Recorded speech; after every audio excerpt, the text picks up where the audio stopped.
우리 모두가 충분히 오래 살고 깊이 귀 기울인다면 마주하게 될 역설이 있습니다. 눈앞에 산과 강, 초목, 사람과 만물이 견고해 보이지만 자세히 들여다볼수록 연기처럼 덧없다는 것을 깨닫게 됩니다. 우리가 실제라고 부르는 이 현실은 때때로 기억과 습관, 그리고 욕망으로 짜인 한낮의 꿈과 다를 바 없습니다. 수천 년 동안 수많은 현자와 선지자들이 깊이 성찰하며 질문해 왔습니다. 이 현실은 무엇인가? 우리가 보고 만지는 것인가? 아니면 그저 우리 마음의 반영일 뿐인가? 어떤 이는 세상이라 부르고 어떤 이는 연기법이라 하며 어떤 이는 꿈이라 칭하고 어떤 스승은 그저 미소 지으며 침묵할 뿐입니다. 그리고 그 침묵은 어떤 말보다 더 큰 울림을 줍니다. 이러한 여정 속에서 인간은 늘 의지할 확고한 진리를 갈망해 왔습니다. 그러나 더 강하게 붙잡으려 할수록 진리는 손에서 미끄러져 나갑니다. 교리를 굳게 붙들면 형식에 갇히지만 손을 부드럽게 놓아주면 결코 떠나지 않았던 진정한 실제에 닿을 수 있습니다. 실제는 설명되어야 할 대상이 아니라 온전히 살아내야 할 것입니다. 그것은 글자 속에도 불상 속에도 의례 속에도 염원 속에도 존재하지 않습니다. 그것은 드나드는 숨결 속에 여전히 울리는 심장 박동 속에 우리가 흔히 잊고 지내는 순수한 현존 속에 있습니다. 이 채널은 바로 당신과 함께 그 여정을 떠나기 위해 존재합니다. 새로운 정의를 덧붙이려는 것이 아니라 결코 사라지지 않았던 진실을 보기 위해 겹겹이 드리워진 장막을 걷어내려는 것입니다. 이번 영상에서 우리는 고대 선사들의 시대를 초월한 가르침을 함께 경청하며 소위 현실이라 불리는 것을 비춰볼 것입니다. 그리고 어쩌면 침묵의 틈새에서 진실의 빛이 스며드는 균열을 발견하게 될지도 모릅니다. 이제 우리는 익숙한 모든 시각이 흔들리고 이름 붙여진 적 없는 환영처럼 현실이 드러나는 첫 번째 인식의 단계로 함께 들어가 보겠습니다. 한 선사의 말이 수많은 수행자들로 하여금 멈춰서서 깊이 생각하게 만들었습니다. 도를 배우기 전에는 산은 산이요, 물은 물이다. 도에 발을 들여놓으니 산은 더 이상 산이 아니요, 물은 더 이상 물이 아니다. 도를 완전히 깨치니 산은 다시 산이요, 물은 다시 물이다. 이 말은 얼핏 모순되어 보이고 심지어 이해하기 어려울 수도 있습니다.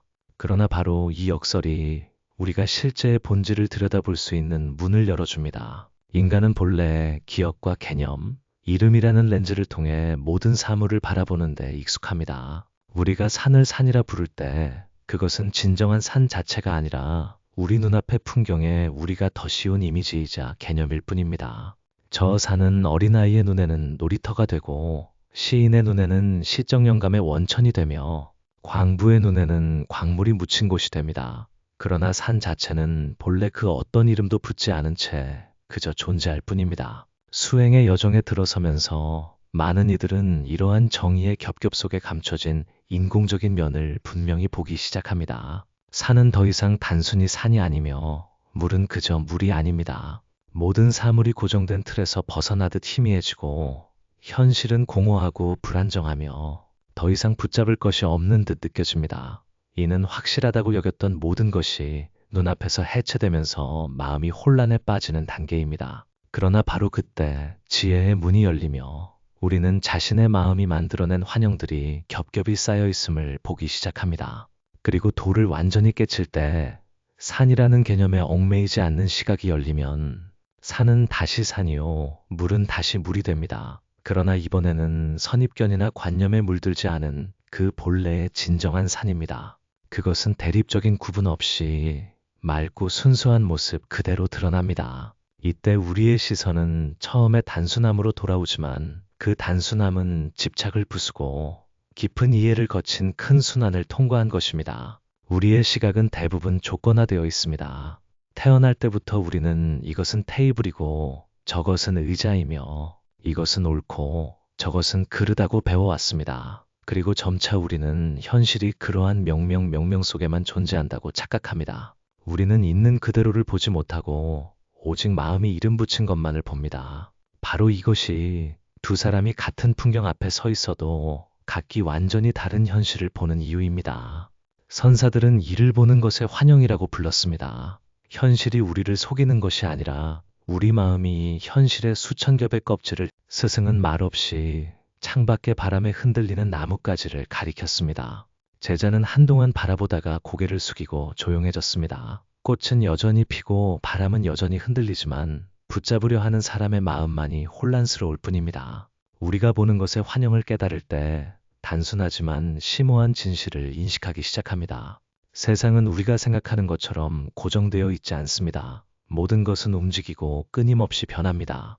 그러나 우리 마음은 개념에 굳게 매달려 있기에 그것이 고정되어 있다고 착각합니다. 우리가 사랑하는 어린아이의 얼굴도 결국 늙어갈 것이고 견고해 보이는 관계도 변할 것입니다. 건강한 몸도 결국 쇠락할 것입니다. 만약 가려진 시각으로만 본다면 우리는 무상무상 앞에서 공포에 질릴 것입니다. 그러나 집착 없는 눈으로 본다면 무상이 바로 삶의 리듬이자 실제의 자연스러운 작동 방식임을 알게 될 것입니다.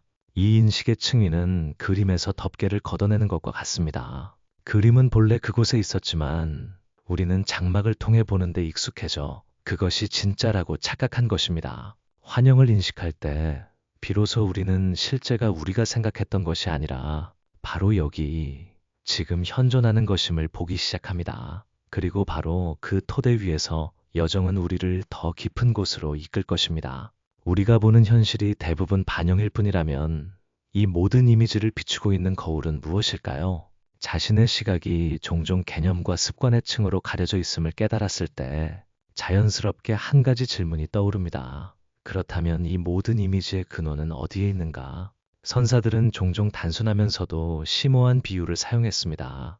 마음은 거울과 같다. 이 거울이 깨끗할 때는 모든 사물을 있는 그대로 완벽하게 비추지만 거울에 먼지가 덮이면 이미지는 왜곡되고 흐릿해집니다. 그러므로 우리가 보고 있는 현실은 거울 같은 마음에 반영된 그림자일 뿐입니다. 마음이 탐욕으로 가득 차 있으면 어디를 보든 소유할 기회만을 찾습니다. 마음이 두려움에 사로잡히면 세상은 위험으로 가득한 곳이 됩니다. 마음이 밝게 빛나면 우리는 삶이 본래 맑고 깨끗하다는 것을 봅니다. 한 선사가 들려준 이야기에 따르면 한 사람이 찾아와 스승님, 어찌하여 이 세상은 때로는 아름답고 때로는 고통으로 가득합니까? 하고 물었습니다. 스승은 말없이 맑은 물이 담긴 대야를 그 사람 앞에 놓았습니다. 스승이 물을 휘젓자 수면은 물결쳐 하늘의 형상이 흐릿해졌습니다. 그리고 잠시 기다려 물이 가라앉자 대야 바닥에 하늘이 선명하게 나타났습니다.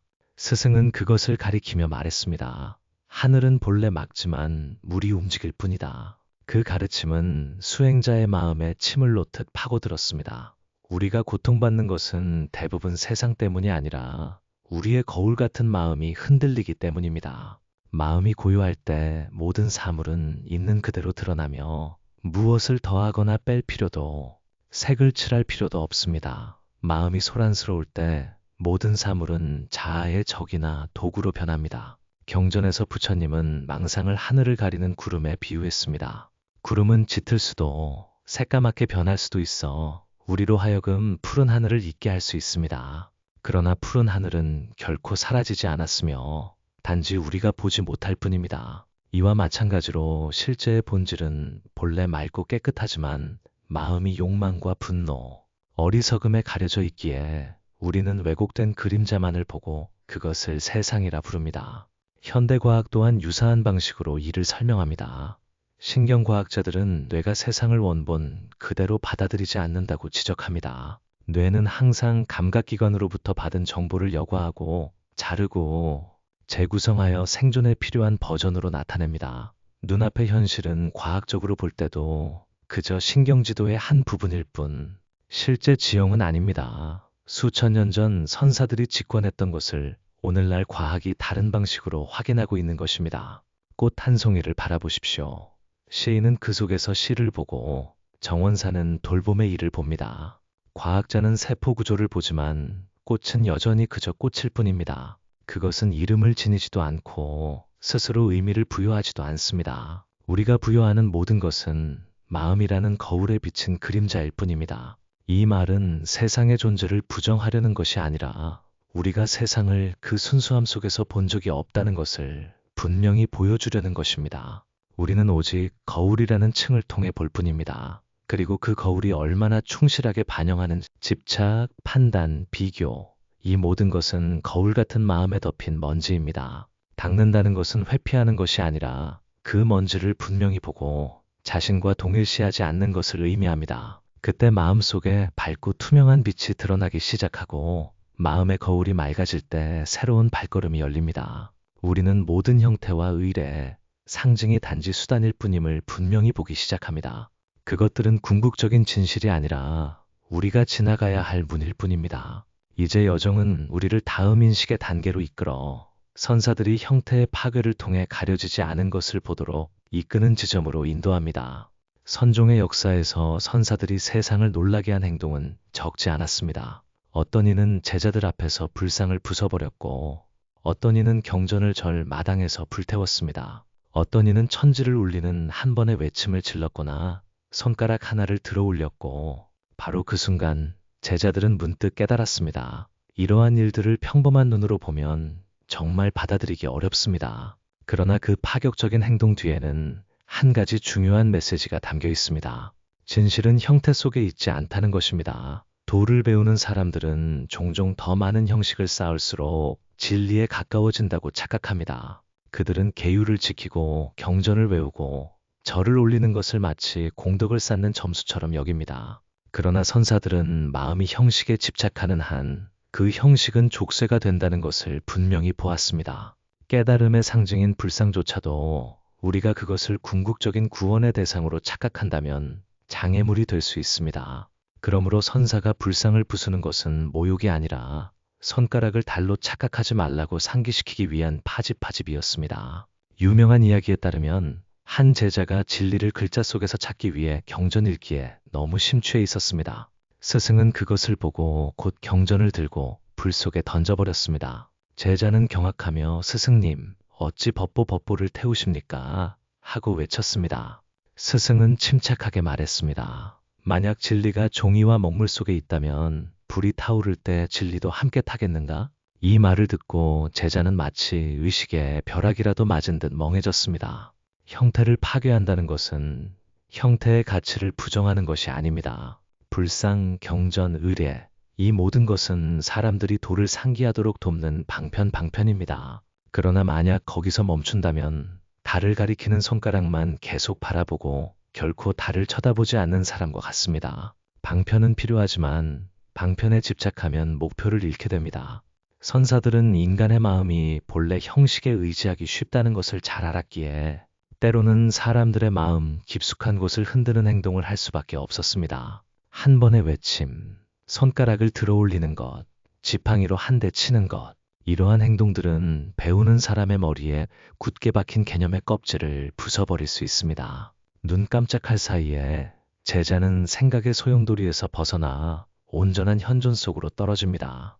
그리고 바로 그 순간 진실이 드러납니다. 오늘날 현대사회도 다르지 않습니다. 우리는 여전히 형식에 열광적으로 매달리고 종교의 브랜드, 스승의 이미지, 명상법의 공식, 연불시간의 횟수를 좇고 있습니다. 우리는 수행한다고 생각하지만 때로는 단지 자아를 아름답게 꾸미고 있을 뿐입니다. 단 한마디에 거슬리는 말에도 그 모든 평안이 산산조각 난다면 그것은 우리가 여전히 껍데기에 집착하고 있으며 진실의 핵심에 닿지 못했다는 증거입니다. 형태는 옷과 같습니다. 때로는 아름다운 옷, 때로는 찢어진 옷이지만 옷은 결코 진정한 몸이 아닙니다. 옷을 몸으로 착각한다면 우리는 평생 환상 속에서 살게 될 것입니다. 이와 마찬가지로 형식을 도도로 착각한다면 우리는 길을 잃고 수행할수록 더욱 멀어질 것입니다. 선사들은 형태를 파괴하여 도를 생동감 넘치는 이름 없고 형태 없는 어떤 틀에도 제한되지 않는 본래의 모습으로 되돌려 놓았습니다. 돌이켜보면 형태 파괴의 여정은 원초적인 단순함으로 돌아가는 여정임을 분명히 알 수 있습니다. 더할 것도 뺄 것도 없이 그저 있는 그대로를 분명히 보는 것입니다. 불상은 부서질 수 있고 경전은 불에 탈 수 있으며 형태는 변할 수 있지만 진실은 결코 사라지지 않았습니다. 그리고 그 껍데기를 기꺼이 벗어던질 용기가 생길 때 더욱 깊은 인식의 층이 열립니다. 이때 세상은 우리가 생각했던 것처럼 견고하지 않습니다. 그것은 꿈처럼 나타나는데 존재하지만 실체가 없고 아름답지만 연약하며 꿈속에서 우리는 울고 웃을 수 있으며 두려움에 떨거나 원하는 것을 얻어 행복해할 수 있습니다. 그러나 깨어나면 모든 것이 사라집니다. 방금 전에 강렬했던 감정들은 결국 환영에 불과했던 것입니다. 이 삶의 현실도 깊이 들여다보면 다르지 않습니다. 그것 또한 희로애락으로 가득하지만 모든 형태 아래에는 항상 무상이 숨어 있습니다. 가장 큰 행복도 결국 지나가고 가장 깊은 고통도 결국 끝납니다. 우리가 실제라고 부르는 것은 매 순간 손에서 미끄러져 나갑니다. 선사들이 꿈이라는 이미지를 사용한 것은 인생을 부정하려는 것이 아니라 우리가 인생에 덜 집착하도록 돕기 위함이었습니다. 아무리 아름다운 꿈이라도 붙잡을 필요는 없습니다. 아무리 끔찍한 악몽이라도 두려워할 필요는 없습니다. 그것이 꿈임을 안다면 우리는 여전히 삶을 살아갈 수 있지만 더 가볍고 더 깨어 있으며 더 이상 족쇄에 묶이지 않은 채 살아갈 수 있습니다. 오늘날 신경과학과 양자물리학 또한 이 점을 조명하는 데 기여합니다. 인간의 뇌는 세상을 있는 그대로 직접 접촉하는 것이 아닙니다. 빛, 소리, 냄새, 맛, 이 모든 것은 뇌가 현실의 이미지로 재구성하는 전기화학적 신호일 뿐입니다. 우리가 확실하다고 믿는 세상은 단지 의식 속에서 재현된 버전일 뿐입니다. 다시 말해, 각 사람은 기억과 믿음, 신경계의 작동으로 짜인 자신만의 꿈속에서 살고 있는 것입니다. 실존 철학 또한 인간은 결코 세상 밖에 서서 그것을 순수한 객체로 관찰할 수 없다고 언급했습니다. 우리는 항상 자신의 지각 방식과 해석 방식에 얽매여 있습니다. 그러므로 현실은 단단한 덩어리가 아니라 호수 위에서 부서지는 물거품처럼 끊임없이 흘러가는 흐름입니다. 현실이 꿈과 같다는 것을 깨닫는다고 해서 우리가 낙담하는 것이 아니라 오히려 우리를 일깨웁니다. 왜냐하면 모든 것이 꿈이라면 무엇을 집착하겠습니까? 모든 것이 무상하다면 분노하거나 경쟁하는 것도 단지 자신을 꿈속에 가두는 일일 뿐입니다. 가볍게 놓아줄 때 우리는 더욱 자유롭게 걸어갈 수 있습니다. 한 선사가 제자에게 물었습니다. 만약 이 모든 삶이 꿈일 뿐이라면 너는 꿈에 이끌리는 자가 되고 싶은가? 아니면 그 꿈속에서 깨어있는 자가 되고 싶은가? 이 질문은 답을 요구하는 것이 아니라 각 사람의 깊은 곳을 흔들어 깨우기 위한 것입니다. 왜냐하면 우리가 그렇게 스스로에게 질문하는 순간 틈새가 열리기 때문입니다. 어쩌면 우리 자신이 꿈을 꾸고 있고 깨어날 기회가 바로 여기에 있을지도 모릅니다. 꿈과 같은 이치로 삶을 비춰볼 때 우리는 자신에게 덜 엄격해지고 타인을 덜 판단하며 얻고 잃음에 덜 괴로워합니다. 우리는 집착 없이 사랑하고 얽매임 없이 즐기며 휩쓸리지 않고 온전하게 살아갈 수 있습니다. 그리고 바로 그 시선 속에서 자유가 서서히 빛나기 시작합니다. 그러나 선사들은 현실의 꿈 같은 성질을 지적하는 데서 멈추지 않았습니다. 그들은 더 나아가 세상만이 꿈이 아니라 꿈을 꾸고 있는 나 또한 꿈이라고 말했습니다. 자아가 해체될 때 비로소 우리는 실제의 깊이 속으로 진정으로 발을 들여놓을 수 있습니다. 그것이 바로 다음 인식의 단계로 이끄는 문이며 이 채널이 당신과 함께 자아의 해체와 참된 마음의 드러남을 분명히 보는 여정에 들어설 곳입니다. 만약 현실이 꿈이라면 꿈을 꾸고 있는 이는 누구인가? 이것이야말로 수많은 세대의 수행자들이 직면해야 했던 질문입니다. 선사들은 보통 직접적으로 대답하지 않았는데 어떤 대답이든 또 다른 개념의 층을 더 씌울 것이기 때문입니다. 대신 그들은 배우는 사람으로 하여금 나라고 불리는 것을 직접 들여다보도록 이끌었습니다.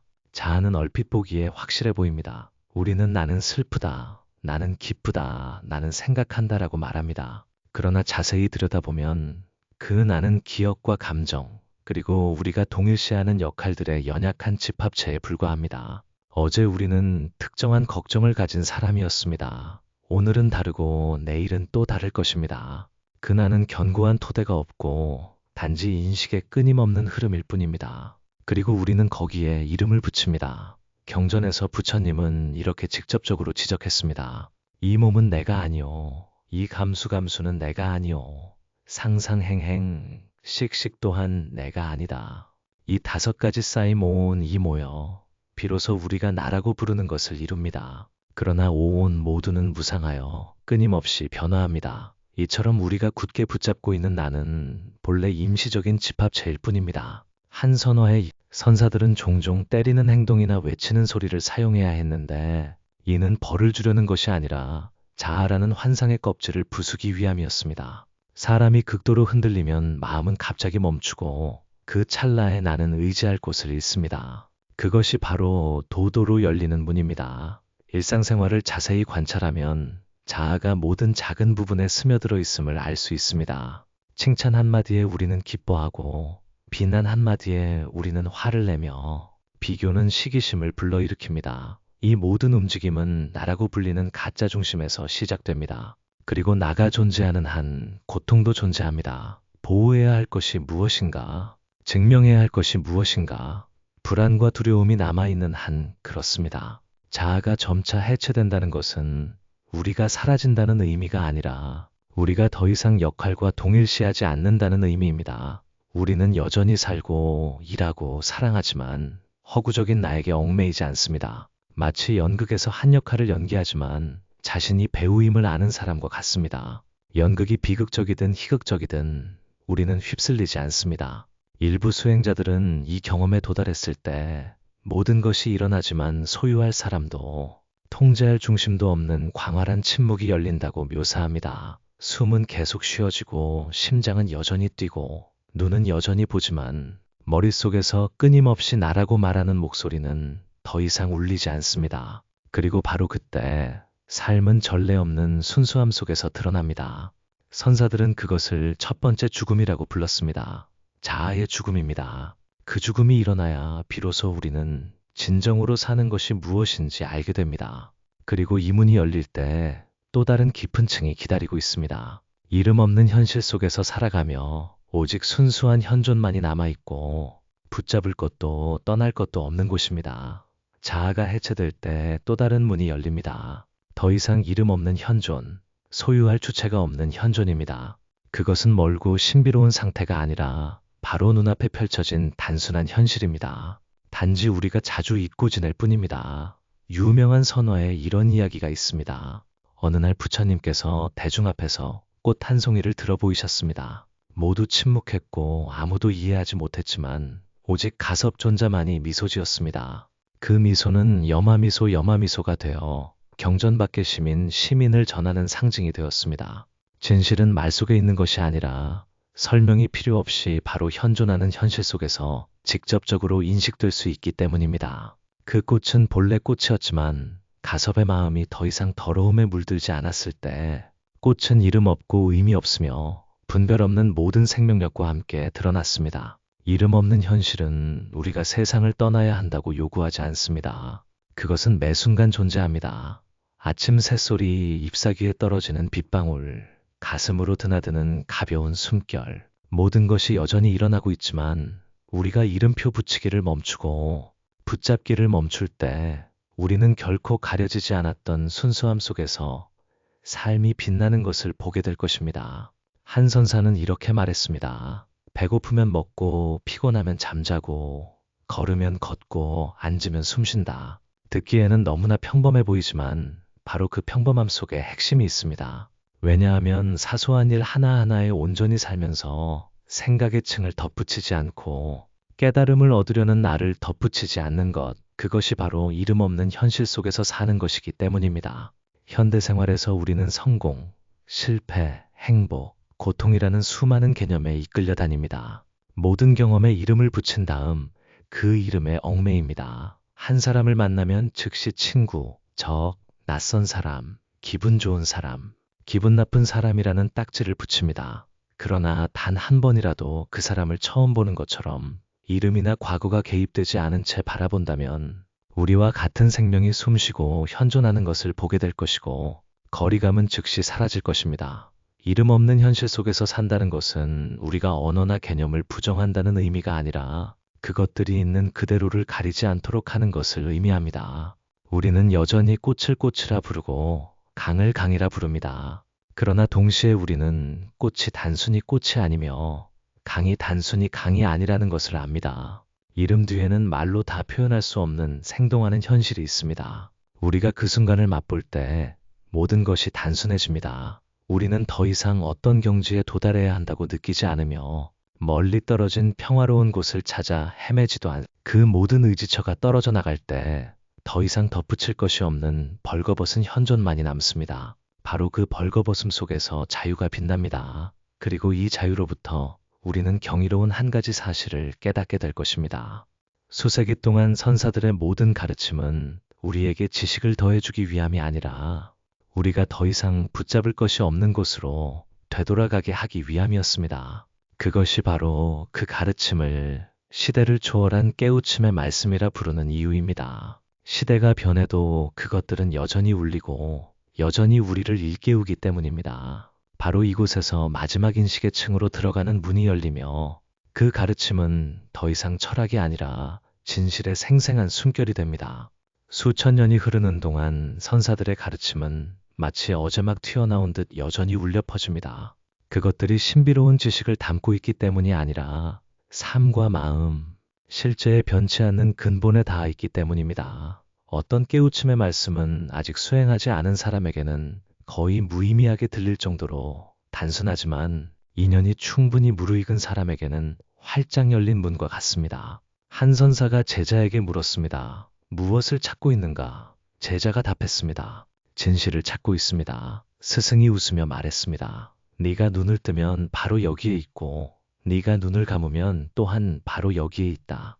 어디로 가서 찾는단 말인가? 제자는 이 말을 듣고 울음을 터뜨렸습니다. 왜냐하면 끊임없이 찾아 헤매는 그 마음 자체가 진실을 가리는 장막이었기 때문입니다. 또 어떤 깨우침의 말씀은 채찍처럼 가장 깊은 곳을 곧장 때리는 것과 같았습니다. 한 승려가 조주선사에게 무엇이 도도입니까? 라고 물었습니다. 선사는 뜰 앞에 잣나무니라 라고 답했습니다. 얼핏 무의미해 보이는 대답이지만 그것은 지적인 분석 습관을 부숴버립니다. 도는 멀리 떨어진 관념이 아니라 잣나무의 눈앞에 숨결 속에 바로 드러나 있습니다. 이해하려는 사람은 혼란스러워할 것이고 기꺼이 침묵하는 사람은 문이 열리는 것을 볼 것입니다. 선사들의 말씀은 세월이 흘러도 낡지 않습니다. 그것들이 시대나 언어, 배경에 구애받지 않기 때문입니다. 그것들은 변치 않는 것을 직접적으로 가리킵니다. 한 번의 외침, 한 번의 미소, 한 송이 꽃, 한 줄기 물, 이 모든 것이 법문이 될 수 있습니다. 듣는 사람이 붙잡으려 하는 자아를 놓아버릴 줄 안다면 그것이 바로 시간을 초월하여 과거와 미래의 모든 한계를 넘어 결코 사라지지 않았던 현재에 닿는 것입니다. 조용히 앉아 애써 생각하지 않고 애써 이해하려 하지 않는다면 우리는 그 말씀들의 울림을 우리 마음속에서 다시 들을 수 있습니다. 왜냐하면 그 깨우침의 말씀들은 책 속에 있는 것이 아니라 매 순간 살아 숨쉬고 있기 때문입니다. 목탁 소리, 처마를 스치는 바람 소리, 저녁 햇살, 이 모든 것이 마음이 충분히 맑아 귀 기울인다면 깨우침의 말씀이 될 수 있습니다. 그 가르침들은 또한 달과 같습니다. 수천 년 동안 수많은 세대가 우러러보았지만 달은 결코 낡지 않았습니다. 그 빛은 누구의 것도 아니며 누구에게도 의존하지 않고 고개를 들기만 하면 보입니다. 이와 마찬가지로 진실은 결코 우리를 떠난 적이 없습니다. 단지 우리가 달을 가리키는 손가락에만 몰두하여 하늘이 여전히 밝게 빛나고 있다는 사실을 잊었을 뿐입니다. 어떤 사람들은 하지만 요즘은 시대가 다르다. 삶은 더 복잡하고 바쁘다. 옛날의 말씀을 그대로 적용할 수는 없다라고 말합니다. 그러나 진실은 변하지 않습니다. 옛사람들도 오늘날 우리처럼 먹고 자고 걱정하고 고통받았으며 사랑하고 상실했습니다. 깨우침의 말씀은 환경을 바꾸려 하는 것이 아니라 환경에 얽매이지 않는 마음을 직접적으로 가리킵니다. 그러므로 우리가 멈춰서기만 한다면 그 말씀은 언제든 맑고 새롭게 울려 퍼질 것입니다. 깊이 성찰해 보면 선사들의 깨우침의 말씀은 한 조각의 지식도 더하지 않고 단 한 겹의 미망만을 걷어냅니다. 그것들은 날카로운 칼날처럼 자아라는 껍질을 점차 깎아내어 실제의 벌거벗은 핵심이 드러나게 합니다. 더 이상 논리도 증명도 필요 없이 오직 빛나고 평범한 있는 그대로만이 존재합니다. 그리고 바로 그곳에서 듣는 사람은 더 이상 진실이 어디 있냐고 묻지 않을 것입니다. 왜냐하면 창밖의 새소리부터 가슴속의 고통, 낯선 사람의 미소에 이르기까지 삶의 모든 것이 진실이 되기 때문입니다. 그러므로 선사들의 말씀은 간직하기 위한 것이 아니라 살아내기 위한 것이며 보는 것에 환영해서 시작하여 마음의 거울이 반영하고 형태를 파괴하며 삶을 꿈처럼 바라보고 자아를 해체하며 이름 없는 현실 속에서 살아가고 마지막으로 선사들의 시대를 초월한 깨우침의 말씀을 경청하는 한 바퀴의 여정을 지나왔습니다. 우리는 아주 분명한 한 가지 사실을 알 수 있습니다. 진실은 결코 멀리 있지 않았다는 것입니다. 그것은 두꺼운 경전 속에 숨어 있지도 않았고 황금 불상 속에 갇혀 있지도 않았으며 우리가 명상한 시간이나 절을 올린 횟수에 의존하지도 않았습니다. 그것은 바로 여기 모든 숨결 속에 모든 생생한 순간 속에 바로 있는 그대로의 존재합니다. 이 여정의 아름다움은 여기에 있습니다. 그것은 우리에게 새로운 믿음을 더해주는 것이 아니라 가볍게 옛 믿음의 겹겹을 벗겨냅니다. 그것은 약속된 도피처로 우리를 데려가는 것이 아니라 평범한 현재로 우리를 되돌려 놓습니다. 그리고 일단 그것을 보게 되면 우리는 다른 누군가가 되기 위해 애쓸 필요가 없습니다. 그저 진실하고 깨어있고 몸과 마음의 모든 움직임에 귀 기울이는 것만으로도 진실이 드러나기에 충분합니다. 수많은 세대에 걸쳐 선사들의 깨우침의 말씀은 여전히 울려 퍼집니다. 그것들이 불변의 지식이기 때문이 아니라 우리 안에 있는 불변의 지점에 닿기 때문입니다. 한 번의 외침, 한 번의 미소, 한 나뭇가지의 꽃, 한 줄기 빗방울, 우리가 기꺼이 고요해지고 맑은 시각을 열어준다면 이 모든 것이 법문이 될 수 있습니다. 진실은 우리가 한 걸음 더 나아가기를 요구하는 것이 아니라 우리가 서 있는 바로 그곳에서 멈추기를 요구합니다. 이 영상에서 얻을 수 있는 가장 큰 깨달음은 바로 이 인식일 것입니다. 실제는 찾는 것이 아니라 살아내는 것이며 붙잡는 것이 아니라 놓아주는 것이고 설명하는 것이 아니라 침묵하며 깊이 이해하는 것입니다. 그리고 우리가 감히 침묵할 때 진정한 것이 비로소 말하기 시작할 것입니다. 여기까지 함께 해주신 당신께 잠시의 고요를 선물하십시오. 천천히 숨을 쉬어보고 심장 소리에 귀 기울여보고 앉아있는 방 주위를 둘러보십시오. 모든 것이 꾸밈 없이 증명할 필요 없이 이름 붙일 필요 없이 현존하고 있습니다. 그것이 바로 순수하고 단순하며 경이로운 실제입니다. 그리고 만약 당신의 마음속에서 한 줄기 빛이 스며들고 넓게 열리는 느낌이 들고 이전에 없었던 약간의 고요함이 느껴진다면 그것은 이미 깨달음의 길을 걷고 있는 한 걸음입니다. 이 여정은 아무도 당신 대신 가줄 수 없지만 우리는 서로 공유하고 서로 돕고 서로 비춰주며 함께 나아갈 수 있습니다. 이 영상 아래에 댓글을 남겨주세요. 지금 느끼는 감정이나 마음속에 남아있는 고민들을 공유해주세요. 당신의 모든 생각과 경험은 작은 빗방울이 되어 함께하는 깨달음의 강물을 채우는데 기여할 것입니다.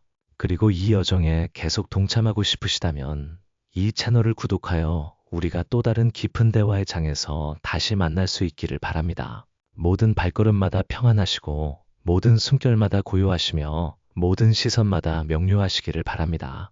여정은 결코 끝나지 않지만 매 순간 우리는 진실에 닿을 수 있습니다. 자신으로 돌아가는 길 위에서 동반자로서 당신을 다시 만나 뵙기를 바랍니다. 음악